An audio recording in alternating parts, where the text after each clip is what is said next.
Europe is calling Ukrainians who don't want to die for a war based on a lie cowards, and now they want to kick them out so they can be conscripted to the army to die. I'm going to show you an Estonian member of parliament saying that men who left Ukraine are cowards. But before I play this, I just would like you to, in your mind, rewind the clock about 20 months. When accepting Ukrainian refugees was the modus operandi for virtue signaling. Remember that?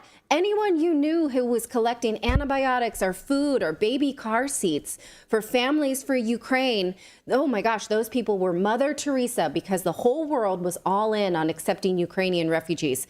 Not anymore. Now we want to round them up like cattle and send them to the front lines to die. Here is MP Jack Madison from Estonia saying so in Parliament this week. Last week, we had the honor to welcome Mr. Zelensky in Tallinn, and he said very clearly, they need men.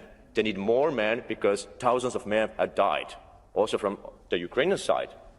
But in Europe, we have almost 800,000 Ukrainian men who have illegally, breaking the Ukrainian laws, escaped from Ukraine as cowards. And we need to help Ukraine with those men and also with a military aid that they will not die in Ukraine, that they will fight for Ukraine and they will win this war. Wow. So wait a minute. Wait. We need to round up these men in Europe, and we need to also make sure they won't die, but we need to send them to fight. You can follow the logic here? We need to round up these men in Europe that we gave safe haven to, and we need to send them back, but we need to make sure they don't die, but we do need to send them to the front lines to fight for Ukraine. Well, that where logic doesn't work because everyone who's already gone there is dead. Right.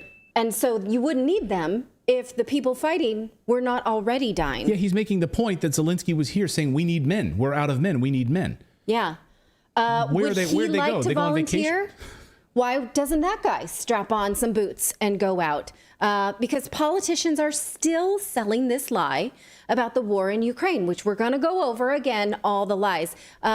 Liar numero uno this week at the Davos World Economic Forum is NATO head Jens Stoltenberg. He is lying loudly, and I'm going to let him tell you all these lies, and then I'm just going to list them because it's just too easy. Of armed vehicles, hundreds of planes.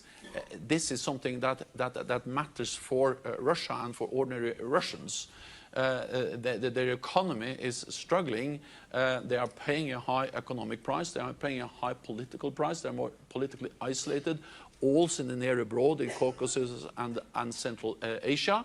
And so what we can do is not to predict with certainty what will happen, but what we can do is to just maximize the likelihood that at some stage President Putin will understand that to continue this war will have a too high price, and then at some stage he has to sit down and negotiate some kind of just lasting peace where Ukraine prevails as a sovereign independent nation.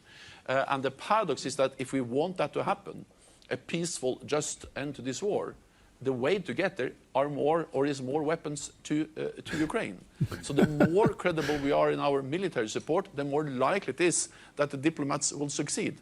Because what happens around the negotiating table with diplomats is so closely linked to the situation on the battlefield. There are no indications that Putin is planning for peace now, but he will when he realizes that we will not give up, that we have the military strength to support Ukraine, and then he will sit down and the diplomats can.